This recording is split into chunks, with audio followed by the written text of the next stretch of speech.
कच्चे तेल की, लेकिन आगे बढ़ते हैं और बात अब सोने चांदी की कर लेते हैं। यहाँ पर $2500 के आसपास के लेवल्स अब भी बरकरार हैं। अगर हम प्राइसेस को यहाँ पर देखें तो तेज़ी एक हमने मार्केट्स में बनते हुए लगातार बनते हुए देखी है। दिनेश जी, आप कैसे देखते हैं ऑन चार्ट सब सोने के प्राइसेस? हर बार एक ऑल टाइम हाई बनने के बाद एक पुल बैक ज़रूर देखने को मिलता है, क्या वो यहाँ पर एक्सपेक्ट किया जाए?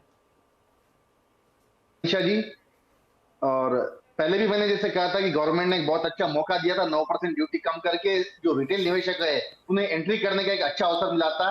66,500 के आसपास गोल्ड आया था, वहां से दोबारा 71,500 आ गया, मतलब करीब करीब 5,000 रुपए का उछाला, 5,000 रुपए की तेजी बहुत ही कम टाइम फ्रेम में आई है। मुझे लगता है इंटरनेशनल चार्ट को देखते हुए अभी भी हमारे यहाँ जो मोमेंटम है एमसेक्स गोल्ड में, ये बरकरार रह सकता है। 71,425, 71,450 के आसपास का लेवल मुझे लगता है खरीदारी करने का बढ़िया अवसर रहेगा इंट्राडे के हिसाब से। मुझे आज शाम तक या कल प्रोबेबली 71,940 के लेवल ऊपर नजर आते हैं, और 71,230 का इसमें मुझे लगता है कि स्टॉप लॉस मेंटेन करके चलना चाहिए। ऑलराइट, तो खरीदारी की जानी चाहिए सोने पे। और चांदी में जो आउट परफॉर्मेंस देखने को मिली है पिछले 4-5 दिनों में, आपको लगता है दिनेश जी वो भी यहाँ पर कैरी फॉरवर्ड होगी? गोल्ड के मुकाबले सिल्वर में वो मोमेंटम या वो रिकवरी नहीं आई है। गोल्ड 5,000 रुपए बढ़ा है, नीचे से सिल्वर भी 5,000 ही बढ़ी है।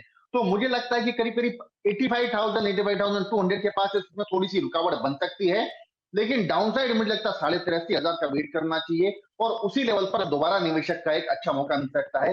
हाल फिलहाल ये मिड रेंज है, यहाँ पर कुछ नया करने जैसा नजर नहीं आता मुझे सिल्वर की हद तक।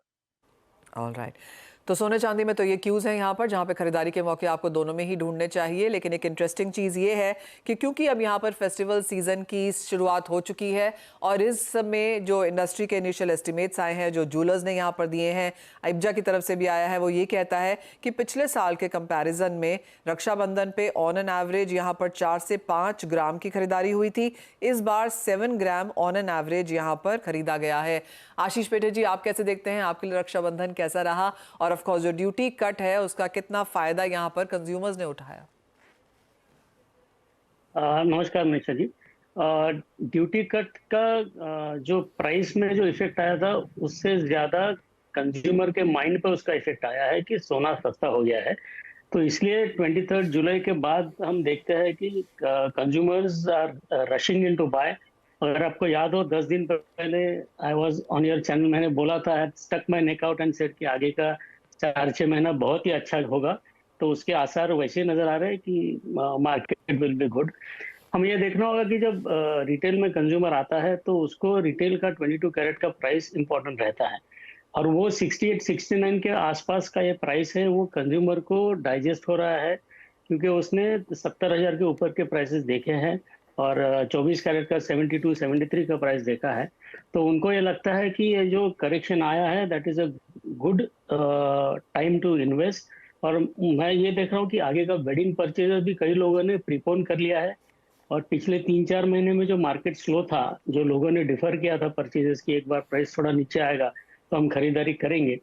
तो ये हम देख रहे हैं कि जो पेंटअप डिमांड था वो मार्केट में आ गया है, और पिछला 1 महीना बहुत ही अच्छा मार्केट रहा। रक्षाबंधन में भी बहुत अच्छा मार्केट रहा।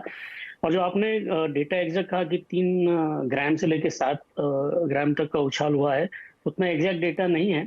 लेकिन मैं थोड़ा इसमें फर्क ये देख रहा हूँ कि जो इंटीरियर्स के मार्केट्स है गांव के या स्मॉलर डिस्ट्रिक्ट प्लेसेस पे, वहां पे जो स्पाइक है सेल्स का वो थोड़ा ज्यादा है compare to the metro cities. ये फिनोमेना इस बार मैं थोड़ा देख रहा हूँ। ओके, काफ़ी इंटरेस्टिंग है कि इंटीरियर मार्केट्स में सेल्स स्पाइक ज़्यादा है अर्बन के लिहाज से। आगे जाकर अब किस तरह के नंबर्स आशीष जी आप बनता हुआ देखते हैं यहाँ से? अगर एक एवरेज बाइंग भी ऊपर गई है, एग्जैक्ट नंबर्स ऑफ कोर्स किसी के पास नहीं है, तो आपको लगता है ये ट्रेंड आगे जारी रहेगा? क्योंकि फेस्टिवल सीजन, वेडिंग सीजन भी अभी यहाँ पर आगे आएगा, तो अगले 3-4-6 महीने आपको लगता है कि इस तरह की खरीदारी बरकरार होगी? राइट, जैसे आपने देखा था कि कोविड के बाद में ही सोने के प्रति एक पॉजिटिव नोट सबके मन में था, एंड कंज्यूमर के मन में था। तो लोग हर बार जब भी स्पाइक के बाद प्राइस नीचे आता है तो लोग खरीदारी करते हैं। और आगे के जो 3-4 महीने हैं वो तो ट्रेडिशनली ही रक्षाबंधन के बाद पूरा सीजन रहता है दिसंबर तक। तो मैं आगे चल के भी अच्छा देखता हूँ। इन सब मार्केट्स हम देख रहे हैं कि लगभग 50% तक सेल्स ज्यादा हुए हैं compare to last year. But average अगर देखा जाए तो लगभग 30% तक इंक्रीज हुआ है sales in last 1 month compare to last year. Alright, Ashish ji आपके क्या सेंस है यहाँ पर प्राइसेस को लेकर? अब क्योंकि दिनेश जी तो कह रहे हैं कि यहाँ से खरीदारी की जानी चाहिए, प्राइसेस और ऊपर जाएंगे। ऑफ कोर्स जो डाइवर्जेंस है इंडियन मार्केट्स में as compare to international markets, वो 9% ड्यूटी कट की वजह से है, इसलिए अंतर्राष्ट्रीय बाजारों में हम ऑल टाइम हाइस पे हैं लेकिन इंडियन मार्केट्स में नहीं। आपको भी लगता है as an industry stakeholder कि यहाँ से प्राइसेस ऊपर हैं? यस, जैसे मैंने लास्ट टाइम कहा था कि सोने की इंडियन प्राइसेस में बाकी सारे फैक्टर्स या गोल्ड के प्राइस में जो इंटरनेशनली सारे फैक्टर है वो सेम है, ओनली इंपोर्ट ड्यूटी कम हुई थी, इसलिए करेक्शन हमने इंडियन मार्केट्स में देखा था। और there is a strong chance कि ये हफ्ते में जो जैक्सन होल का जो उनका स्पीच आएगा फेड चेयरमैन का, उसमें शायद 50 बेसिस पॉइंट कट कर अगर वो बात करते हैं तो बहुत और ज़्यादा सोना भाग सकता है।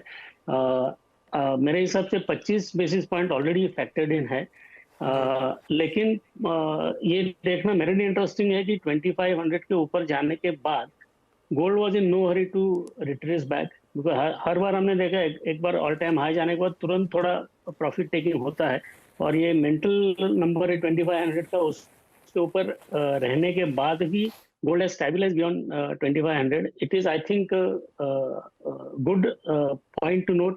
यहाँ स्टेबलाइज होके यहाँ से आगे की छलांग सोना लगा सकता है, तो आगे चल के मैं ये तेजी बरकरार रखता हूँ, लेकिन अगर बहुत ज्यादा तेजी आएगी तो रिटेल में उसका इफेक्ट हो सकता है। जी हाँ, there is always a pro and con, वो इंडियन मार्केट्स ऑफ कोर्स उसके ऊपर नजर यहाँ पर रखेंगे भी।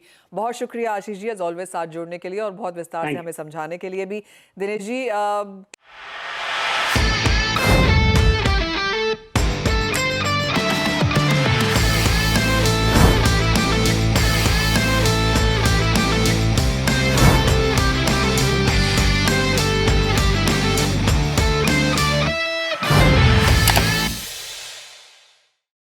बता दें कि मनी कंट्रोल पर दिए गए विचार एक्सपर्ट्स के अपने निजी विचार होते हैं। वेबसाइट या मैनेजमेंट इसके लिए उत्तरदायी नहीं है। यूजर्स को मनी कंट्रोल की सलाह है कि कोई भी निवेश निर्णय लेने से पहले सर्टिफाइड एक्सपर्ट की सलाह लें।